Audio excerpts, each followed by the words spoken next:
In the early morning darkness of December 30th, 2006, a convoy of armored vehicles moved through the empty streets of Baghdad. Inside one of these vehicles sat a man who had once commanded absolute power over 25 million people. His hands were bound, and for the first time in decades, he had no control over what would happen next.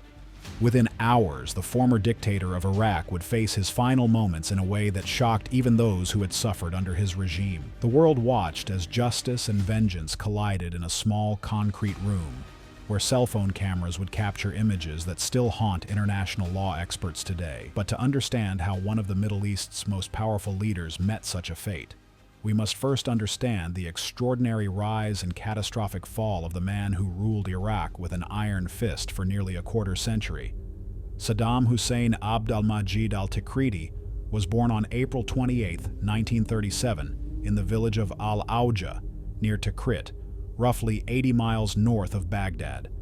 His childhood was marked by poverty and violence that would shape his worldview forever. His father disappeared before his birth, and his stepfather subjected him to severe physical punishment that neighbors could hear from their homes. By age 10, Saddam had fled to Baghdad to live with his uncle, Khair al-Talfa, a former army officer who filled the boy's head with dreams of Arab nationalism and hatred for foreign interference. The streets of Baghdad in the 1950s were electric with political tension. The young Saddam absorbed every radical idea, every whispered plot against the monarchy. At 20 years old, he joined the Ba'ath Party, a revolutionary group that promised to unite all Arabs under a single powerful state. But Saddam wasn't content with merely distributing pamphlets or attending meetings.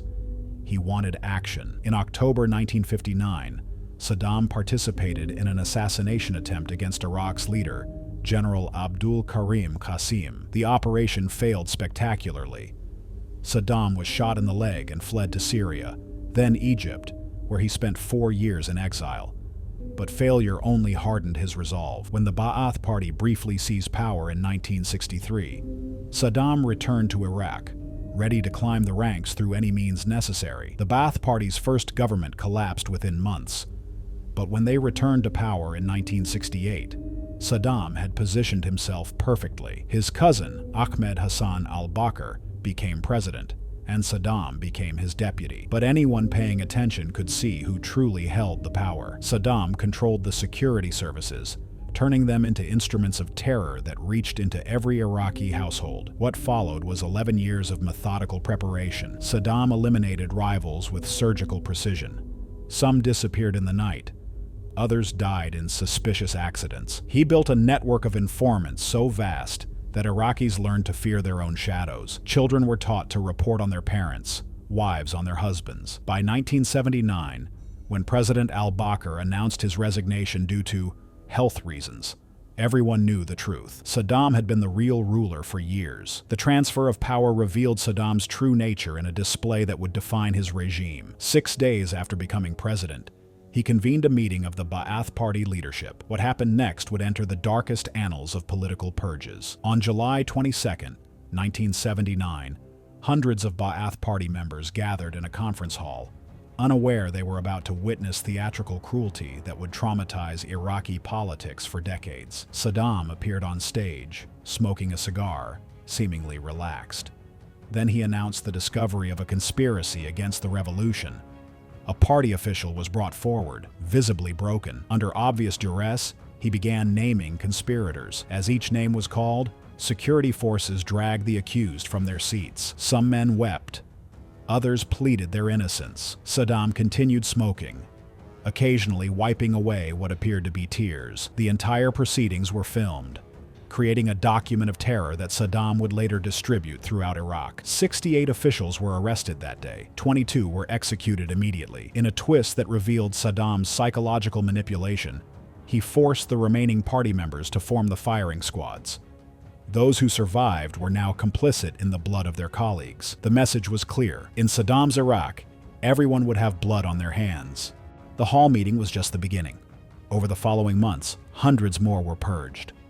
Saddam created multiple security agencies that spied on each other as much as on the population. The Mukhabarat, the intelligence service, had unlimited power to detain, interrogate, and execute. Their headquarters in Baghdad became synonymous with terror. Families would gather outside, hoping for news of loved ones who had vanished into its basement cells. But Saddam understood that fear alone couldn't sustain power. He needed to project strength beyond Iraq's borders. In 1980, he found his opportunity in the chaos of revolutionary Iran. What he presented as a quick war to seize disputed territory would instead become 8 years of devastating conflict that would ultimately lead to his downfall. As we'll see, the decisions made during this period would echo through the decades, setting in motion events that would bring him to that small room in 2006. On September 22, 1980, Iraqi forces crossed into Iran, beginning what Saddam believed would be a swift victory. Iran's military was in disarray following the Islamic Revolution, its officer corps decimated by purges. Saddam expected to seize the oil-rich Khuzestan province within weeks. Instead, he had initiated one of the longest conventional wars of the 20th century. By 1982, Iraqi forces were in retreat. Iranian human wave attacks, often consisting of teenage volunteers, overwhelmed Iraqi positions. Faced with potential defeat, Saddam made a decision that would forever mark him as a pariah in international circles. He authorized the use of chemical weapons on a scale not seen since World War I. The first major chemical attack occurred in 1983, but it was the assault on Halabja that would become infamous. On March 16, 1988, Iraqi aircraft appeared over this Kurdish city near the Iranian border. The planes dropped canisters that released a cocktail of nerve agents and mustard gas. Within minutes, the streets were littered with bodies. Families died together in their homes, parents futilely trying to shield their children. Birds fell from the sky. Animals collapsed in the streets. A Kurdish doctor who survived would later describe finding entire families seated around dinner tables, dead, their last meal still before them. In some houses, parents had died trying to cover their children with wet cloths. Nothing had worked against the nerve agents. 5,000 people died in Halabja that day, mostly civilians. Thousands more would suffer long-term effects: blindness, respiratory diseases, birth defects that would affect generations. The international response was muted. The United States, viewing Iraq as a bulwark against Iranian expansion, continued providing intelligence to Saddam's military. European companies sold him the chemicals and equipment needed to produce these weapons. The message Saddam received was clear: the world would tolerate his methods as long as he served their interests. When the war finally ended in 1988, both nations were exhausted. Iraq owed billions in war debts, its economy shattered. Saddam had promised his people glory and delivered only graveyards. He needed a new victory to maintain his grip on power. His gaze turned to the small, oil-rich nation to the south. Kuwait seemed like the perfect target. This tiny emirate controlled 10% of the world's oil reserves, but had a military of only 16,000 men. Saddam accused Kuwait of stealing Iraqi oil through slant drilling and exceeding OPEC quotas, driving down prices when Iraq desperately needed revenue. On August 2, 1990, 100,000 Iraqi troops poured across the border. The conquest took less than 12 hours. Saddam announced that Kuwait had been reunited with Iraq, its rightful status as Iraq's 19th province restored. He believed the world would accept this fait accompli. After all, hadn't they looked away when he used chemical weapons? Hadn't they supported him against Iran? This miscalculation would prove catastrophic. President George H.W. Bush assembled a coalition of 35 nations. The United Nations imposed comprehensive sanctions that would strangle Iraq's economy. On January 17, 1991, Operation Desert Storm began with an aerial bombardment that systematically destroyed Iraq's military infrastructure. For 38 days, precision munitions rained down on Iraqi positions. Command centers, communication networks, and supply lines were obliterated. When the ground offensive began on February 24th, it lasted only 100 hours. Iraqi forces fled Kuwait, setting oil wells ablaze in a final act of destruction that turned day into night across the region. The Highway of Death became the conflict's most haunting image. Iraqi forces retreating from Kuwait were caught in the open on Highway 80. Coalition aircraft destroyed hundreds of vehicles, creating a miles-long graveyard of burnt-out tanks, trucks, and cars. The devastation was so complete that President Bush called a ceasefire, fearing the images would turn public opinion against the war. Saddam had survived, but at tremendous cost. Iraq's military was shattered, its economy in ruins.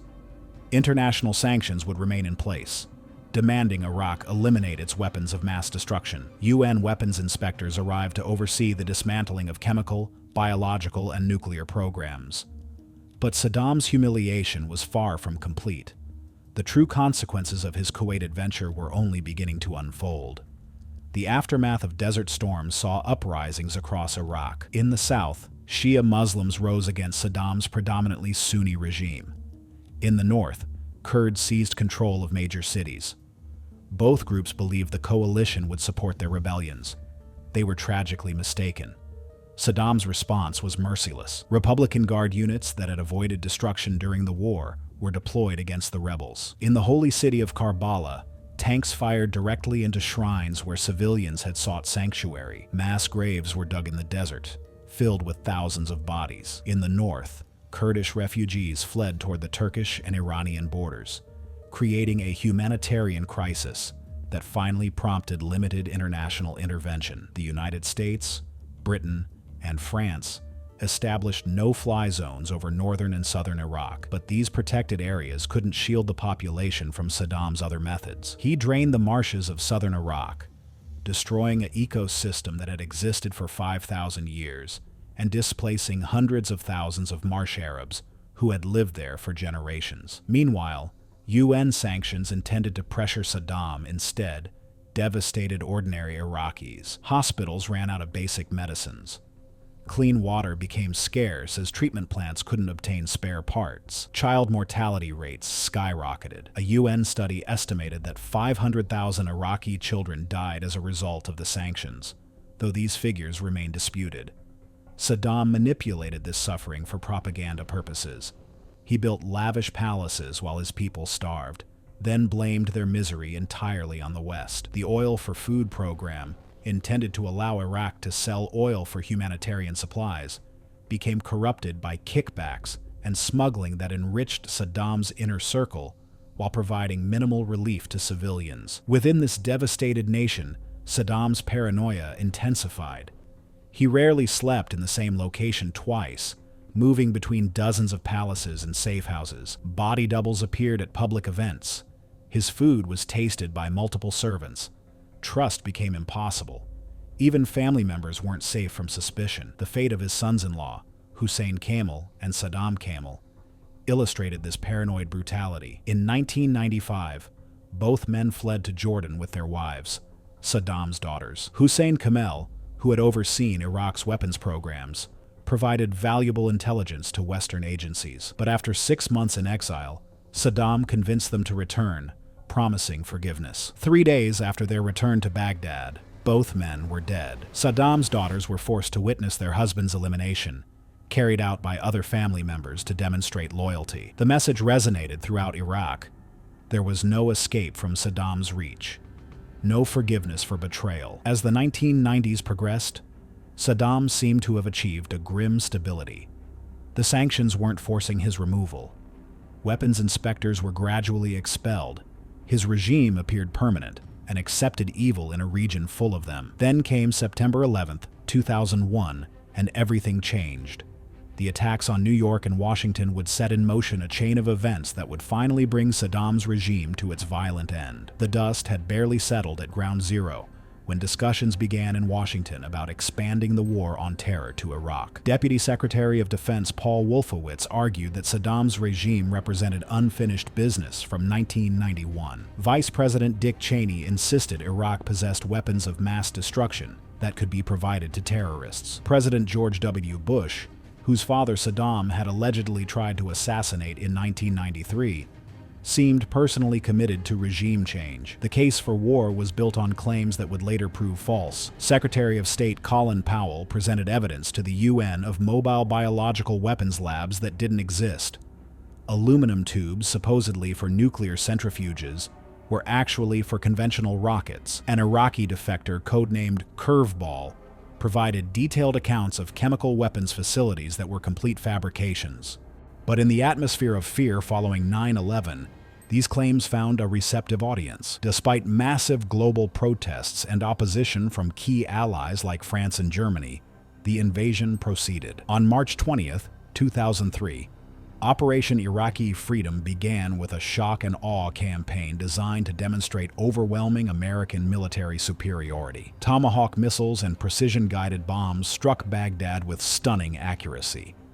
Government buildings exploded while neighboring structures remained untouched. The Ministry of Information continued broadcasting even as bombs fell around it. Iraqi Information Minister Mohammad Saeed al-Sahaf became a surreal figure, denying American advances even as U.S. tanks could be heard in the background of his press conferences. The Iraqi military, hollowed out by 12 years of sanctions, offered minimal resistance. Many units simply melted away, soldiers abandoning uniforms and weapons to blend into the civilian population. The feared Republican Guard, Saddam's elite forces, were destroyed by airstrikes before they could engage coalition forces. By April 9th, American forces had entered Baghdad. In Firdos Square, Marines helped Iraqi civilians topple a massive statue of Saddam, an image broadcast worldwide as symbolizing the regime's fall. But Saddam himself had vanished. As coalition forces celebrated their swift victory, the former dictator had begun a journey into hiding that would last 8 months. The speed of the conventional victory masked the disaster unfolding beneath. There was no plan for post-invasion Iraq. The Coalition Provisional Authority,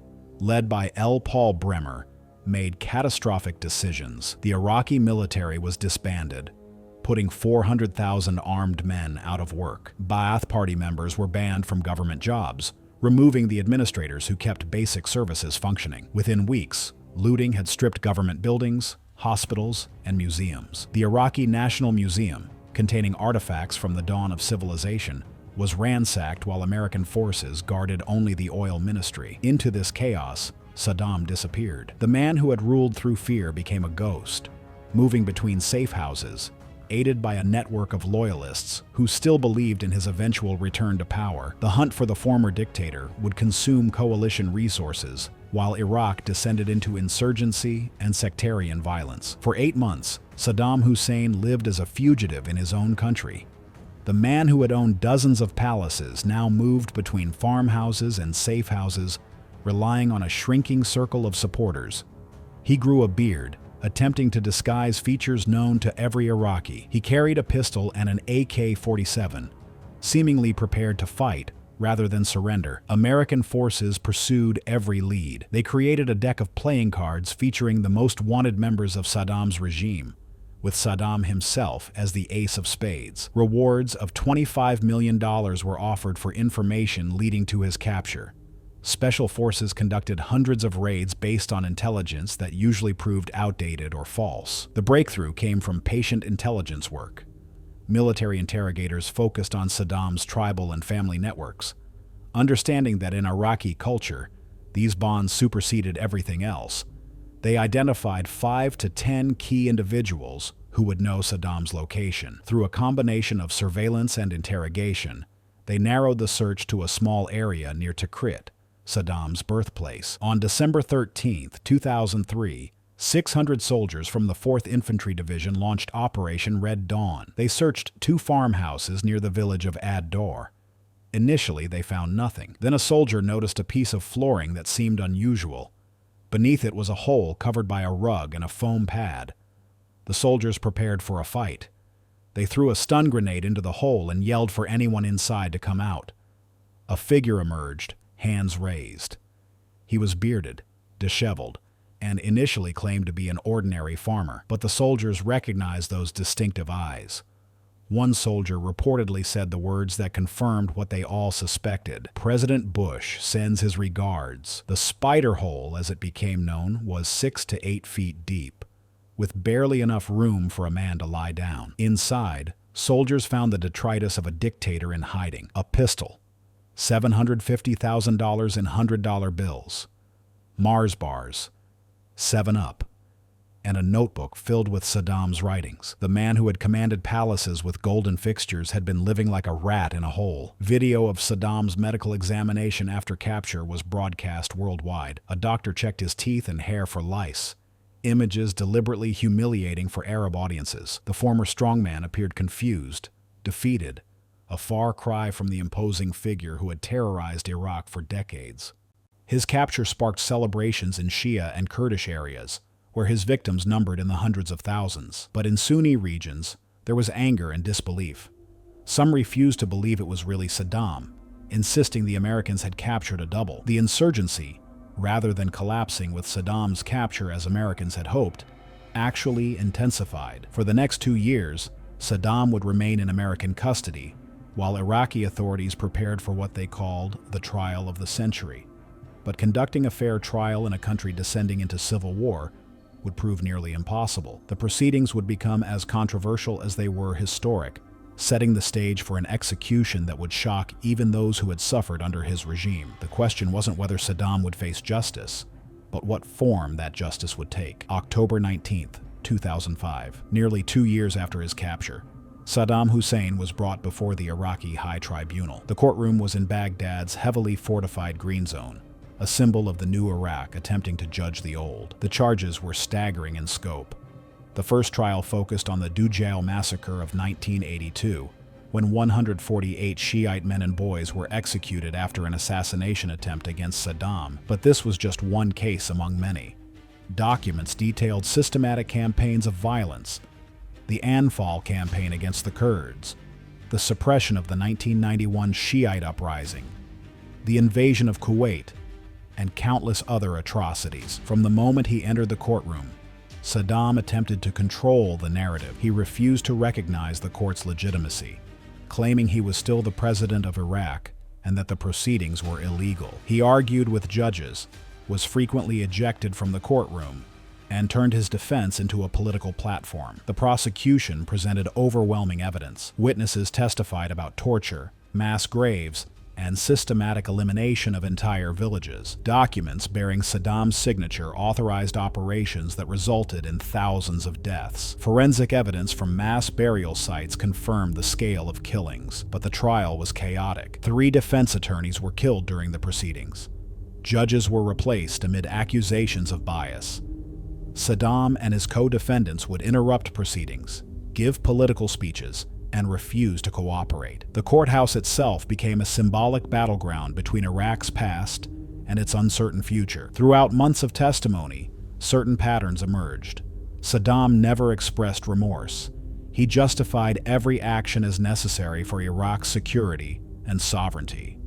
He portrayed himself as an Arab nationalist who had stood against foreign intervention and internal betrayal. When witnesses described atrocities, he would claim they were either necessary security measures or fabrications by his enemies. The testimony was often harrowing. Survivors described being taken from their homes, interrogated under duress, and watching family members disappear forever. Forensic experts explained the contents of mass graves, identifying victims through clothing and personal effects. Military officers detailed orders they had received and operations they had conducted. By November 2006, after more than a year of proceedings, the tribunal reached its verdict. In the pre-dawn darkness of December 30th, 2006, American forces transferred Saddam Hussein to Iraqi custody. The handover occurred at a facility known as Camp Justice, a former military intelligence headquarters that Saddam himself had once used for darker purposes. The Americans had completed their role. What followed would be entirely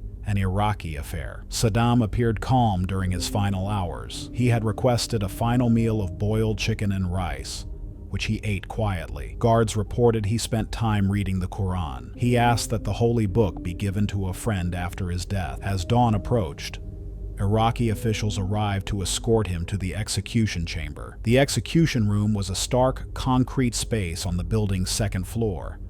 A metal scaffold had been erected, the gallows painted yellow. The room was cold, dimly lit by harsh overhead lights.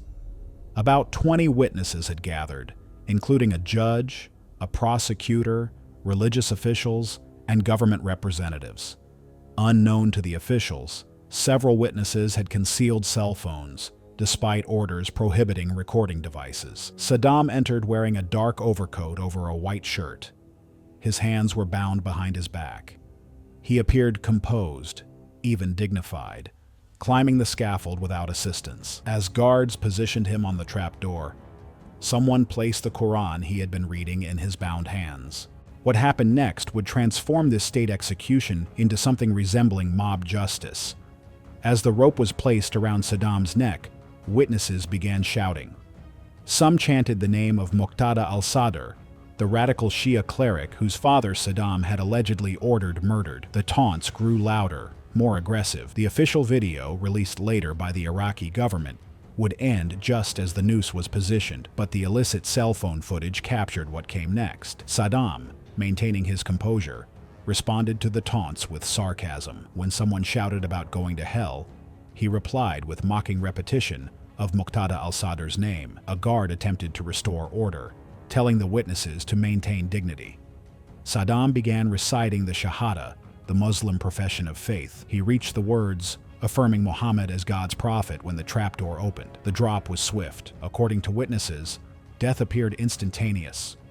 The cell phone video continued recording. It showed Saddam's body swinging, witnesses still shouting, some dancing around the corpse. The footage, grainy and shot from below, would within hours spread across the internet, transmitted through early social media platforms and news websites. The dignified state execution Iraq's government had promised had devolved into something primitive and vengeful. The body remained hanging for several minutes before being lowered into a coffin. Iraqi officials reported that Saddam's neck had been broken, death occurring within seconds. The body was then flown by American helicopter to Tikrit, Saddam's birthplace, where it was handed over to tribal leaders for burial. The funeral took place before dawn on December 31st, in the village of Al-Auja, where Saddam had been born. Only a few dozen mourners attended, mostly tribal kinsmen. The body was buried near those of his sons, Uday and Qusay, who had died fighting American forces in 2003. The site would later become a place of pilgrimage for some Sunnis, though authorities would eventually destroy the tomb structure.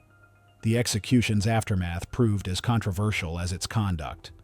The leaked video sparked outrage across the Sunni Muslim world. What should have been a moment of legal justice appeared instead as sectarian revenge. The timing during Eid al-Adha, a holy day of forgiveness and mercy, seemed deliberately provocative. Even those who supported Saddam's execution criticized its handling. International reaction was swift and harsh. The United Nations criticized the execution's timing and manner. Human rights organizations condemned the proceedings as falling far below international standards. Even the American officials who had captured Saddam expressed dismay at how the execution was conducted. They had handed him over expecting a professional, dignified process that would demonstrate Iraq's commitment to rule of law. Instead, the execution seemed to confirm the country's descent into sectarian hatred. The reaction to Saddam's execution split along predictable lines.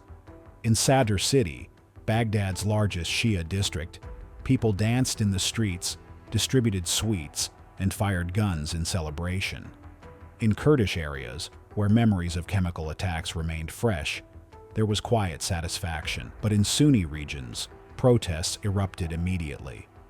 In Samarra, Tikrit, and other Sunni strongholds, demonstrators carried photos of Saddam and condemned the execution as illegal. Some declared him a martyr. The insurgency, already raging, took on new intensity. Sunni extremist groups used the execution video as a recruiting tool. Evidence that Iraq's new Shia-dominated government sought not justice, but revenge. The execution failed to provide the closure many had hoped for. Saddam died before facing trial for his greatest crimes: the Kurdish genocide, the crushing of the 1991 uprisings, the draining of the southern marshes. Survivors who had waited decades to testify would never get their day in court. The historical record remained incomplete. More troubling were the execution's implications for Iraq's future. The sectarian nature of Saddam's final moments seemed to validate Sunni fears about their place in the new Iraq. The taunting, the religious overtones, the very timing suggested that Iraq was not building a unified nation based on law, but fracturing along sectarian lines that Saddam himself had exploited and deepened. The leaked video became one of the first viral execution videos of the internet age, viewed millions of times within days. It raised uncomfortable questions about justice in the digital era. Could any execution maintain dignity when every moment might be secretly recorded and broadcast globally? The grainy footage became a touchstone for debates about capital punishment, victor's justice, and the challenges of transitional justice in divided societies. For the American architects of the invasion, Saddam's execution marked a hollow victory. They had removed a dictator, but unleashed forces that would devastate Iraq for years. The country descended into civil war. Hundreds of thousands died in sectarian violence. The Islamic State would eventually emerge from the chaos, imposing brutalities that sometimes exceeded even Saddam's cruelties. The regional implications were equally profound.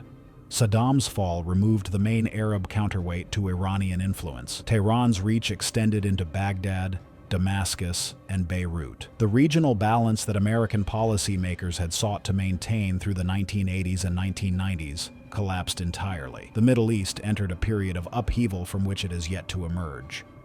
More than 17 years after Saddam Hussein's execution, historians continue grappling with his legacy and the manner of his death. The fundamental question remains: did the execution serve justice or revenge? Did it help Iraq heal or deepen its wounds? Some argue that Saddam's execution was necessary for Iraq to move forward. His survival, even in prison, would have provided a rallying point for insurgents. His presence would have haunted every attempt at reconciliation. The families of his hundreds of thousands of victims deserved to see justice done. Whatever the execution's flaws, it closed a dark chapter in Iraqi history. Others contend that the botched execution became a poisoned foundation for the new Iraq. By allowing sectarian passions to contaminate what should have been a legal process, Iraq's new leaders showed they were incapable of rising above the cycle of vengeance. The execution video became a recruiting poster for extremists, helping fuel violence that claimed hundreds of thousands more lives. The debate extends beyond Iraq. Saddam's execution raised fundamental questions about transitional justice. How should societies emerging from dictatorship handle former oppressors? Is execution ever appropriate, or does it perpetuate cycles of violence? Can there be justice without reconciliation? These questions resonate from Cambodia to South Africa, from the Balkans to Rwanda. The execution also highlighted the challenges of imposing legal frameworks in societies torn by conflict. The trial, despite its flaws, had attempted to follow legal procedures, but the execution revealed how quickly formal justice could devolve into mob vengeance. The thin line between law and lawlessness proved especially fragile in societies emerging from totalitarian rule. For many Iraqis today, Saddam Hussein remains a complex figure. Younger Iraqis who never lived under his rule sometimes express nostalgia for the stability of his era, forgetting or never knowing the terror that underpinned that stability. Others, particularly those who lost family members to his regime, cannot forgive those who express any sympathy for the former dictator. The physical sites associated with Saddam have become battlegrounds for memory. His palaces,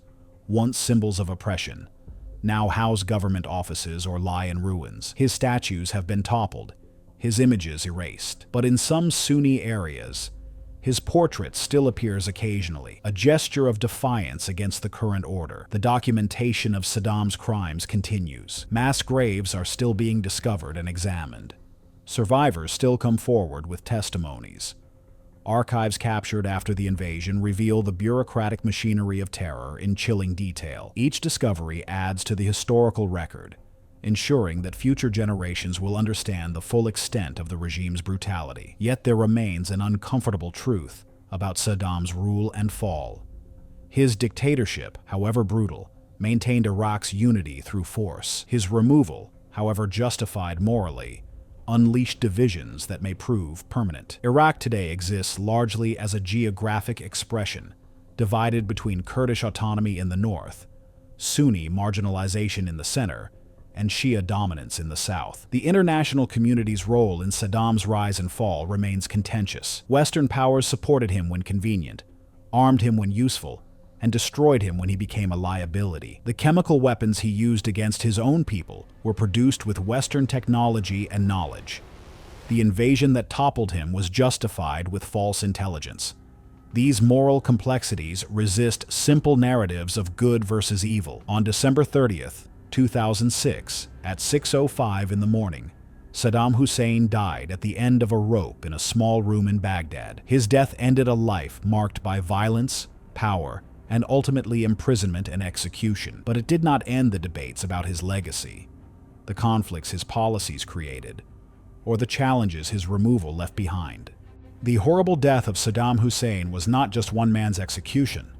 It was a moment that exposed the raw wounds of Iraqi society, the limits of transitional justice, and the complexities of holding leaders accountable for mass atrocities. His final walk to the gallows, captured on unauthorized cameras, became one of the most viewed and debated executions in modern history. From the spider hole near Tikrit to the gallows in Kadamiyya, Saddam's final chapter traced a path from absolute power to complete powerlessness. He faced his accusers, heard the testimony of survivors, and ultimately paid with his life for crimes committed during his rule. Whether that death brought justice, closure, or simply more violence remains a question that Iraqis continue to grapple with today. History will judge both Saddam Hussein and the manner of his death. But for those who lived through his rule, who survived his prisons, who lost family members to his policies, the execution provided something that transcended legal analysis or political debate. It provided an ending,